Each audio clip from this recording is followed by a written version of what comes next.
discuss with you all something about the fundamental unit of life, which is basically your 5th chapter in your science textbooks. So as for today's agenda, we will be discussing about the discovery of cell, something about the history of cell, the cell theory. We will also discuss something about the shape and size of cells and define cell as a functional unit of life. So before we get started, as we are discussing biology, do you all know who is the father of biology? So father of biology is, I want you all to have a guess in your mind, and I'll just be disclosing the answer in a minute, and if you get it right, give yourself a tap on the back. So think and think.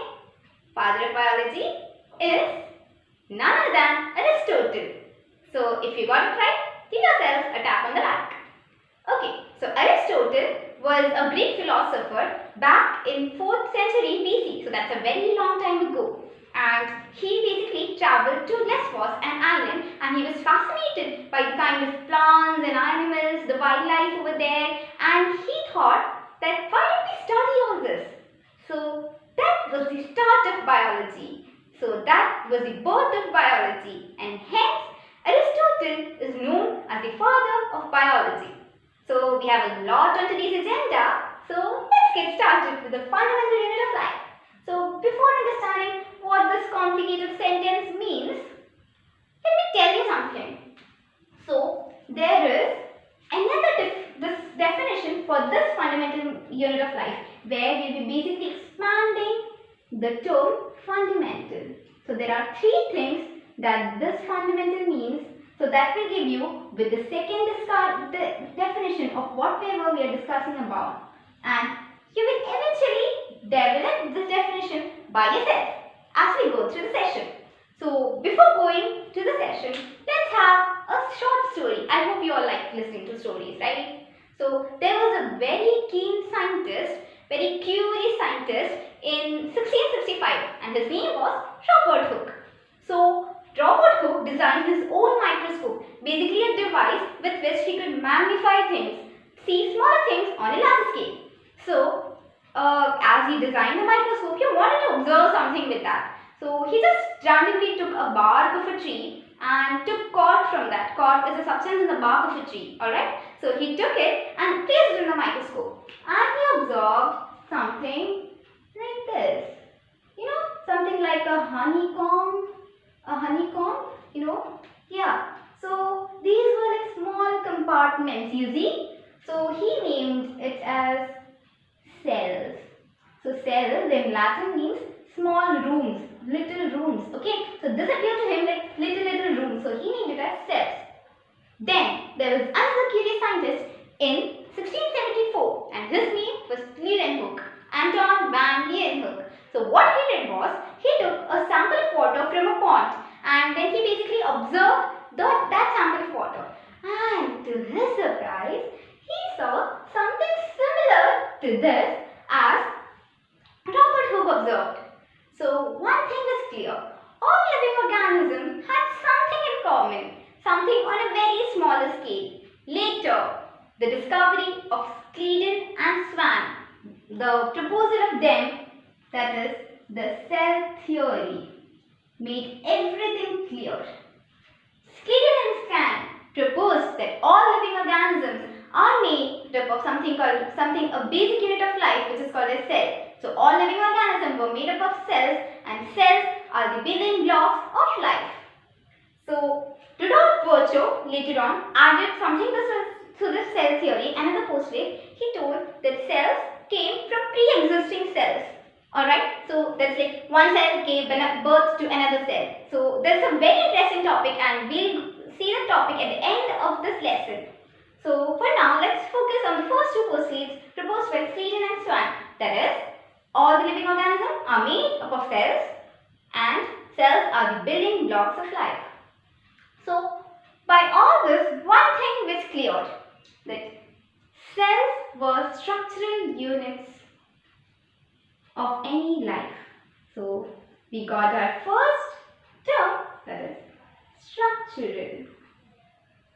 Alright. Okay. So all the living organisms organisms are composed of something called as cells, which are basic building blocks. Like we build a huge building out of bricks, right? So the brick is the basic unit of that building. Similar, we are all the living organisms around you, all of you are made up of something very smaller, attached together, stick together, and those smaller things are nothing but cells. Alright, you got an idea? After listening to all these stories, aren't you keen to observe cells yourself? So if I tell you, you can actually do this by a very simple activity. So what I want you to do is take an onion bulb. Take a small piece of onion and peel off the skin of the onion from the concave side. You'll get a translucent sheet kind of thing. Put that in water to prevent it from folding or drying. Take a slide, add a drop of water in the slide. Take that sheet, the skin that we had peeled out, put that on the slide. And now I want you to add a drop of saffron in solution. So saffron in solution is basically a dye that we use to color those cells that we want to observe, because we can observe it better then as different parts take up the color differently and we can actually study the different parts of the cell. Alright, so I want you to add a drop of saffron in and place the cover carefully and then observe it under microscope in your laboratories, and you will see something like this, which are basically onion peel cells. Alright, now if you take a different bulb and repeat the same procedure, then you will see the same kind of cells. So what we see is, irrespective of the onion bulb you take, the smaller, the bigger, or a different one, you get the same type of cells under the microscope. Now they were discovering further and they understood that there are two types of organisms, that is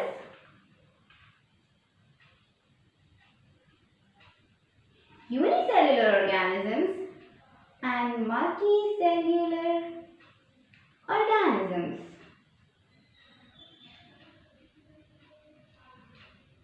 Okay, so some organisms were made up of single cell. So that organism was that whole cell, and all the functions, that is assimilation, digestion, everything was done by that single cell. For example, Amoeba is a singular organism and Chlamydomonas is a unicellular organism. Certain bacteria and all the bacteria are unicellular organisms.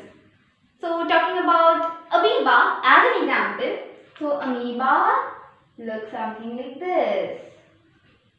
Alright, so Amoeba is a single cellular organism. So all the processes is done by this one cell. The process of assimilation in Amoeba is very interesting. Alright, I'll tell you what it is. So if there is any food particle near Amoeba, so it just comes, if it's near Amoeba, this thing in Amoeba, these parts are called as false feet, okay, or pseudopodia. So Amoeba has a capability to extend this false feet. So it can extend it like this, alright, and this both join here and this is dissolved.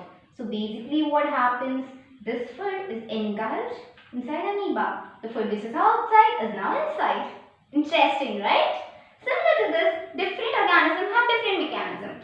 Now talking about multicellular organism. We are a multicellular organism, right? Okay. So let's talk about some cells found in our body. Blood cells. Blood cells look something like this. Okay. It looks something like this. Alright. So let's talk about nerve cells. Nerve cells has a very unique shape, alright. It has something like called an axon and a dendrite. You don't need to know all that for now. Okay? So yeah, something like this. So let's talk about some other cell in our body, which is adipose cell. It has a huge empty space like this, adipose cell, alright. So this is basically an adipose cell. So you see how these cells look very different from each other, don't they? But then when we've done that experiment, we saw that onion cells looked alike. But how do they look different? Something about to think, right? So the answer to that question is, we took the cell from a same place in an onion. We took there were two different bulbs, of course, but we took the bulb cells alone. If we had taken cells from some other part of the onion plant, cells might have looked different. Similarly, all the blood cells look alike. All the neuron cells, all the nerve cells that are called as neurons look alike. All the adipose cells look alike, but individually they look different. So why is this difference? This difference is because the shape of the cells, the way the cell looks, is specific to their function. Nerve cells look like this because they have to transmit nerve signals like this, right? Blood cells look like this because they have a particular function of carrying oxygen or fighting with the microorganisms that enter your body. And adipose cells have to store a lot of fat, so it needs an empty space like this. So it's based on the function. So all this function in our body is basically done by cells. Different cells join together to form a tissue which does a particular function, and all the cells do a particular function, which the tissues join together to form an organ to do a very different function called as digestion or pumping of the blood by the heart, which is called as circulation, right? So every cell has a specific function which together forms a tissue that has a specific function which together forms the organ system which has a specific function to do. Alright, we see that the shape of the cell has something to do with its function. So can't we say that cells are the functional units of life? Because cells together form different organs and tissues and perform different functions. So basically, the cell is the one at the basic level who performs the function. The cells are the functional units of life. But then, is anything less than a cell possible to have life? Can anything less than a cell have life? No, right? Because cells are the basic units of life. So, for the existence of life, there is one simple criterion called the existence of cell. So, can't we call that cells are the biological units of life? Everything makes sense now, right? So, didn't I tell you that you will form this definition yourself? Cells are the structural, functional and biological units of life. So, keep these two definitions in your mind. That the cells are fundamental units of life. That means cells are structural, functional and biological units of life. So, that's all for today's session. In the next session, we will see something about cell organelles, that is, the parts of a cell. So, we'll see that in the next session. And if you have any doubt regarding this session, you can always post your doubts. We'll get back to you as soon as possible, possibly within 24 hours. Alright? Till then, have a nice day and take care.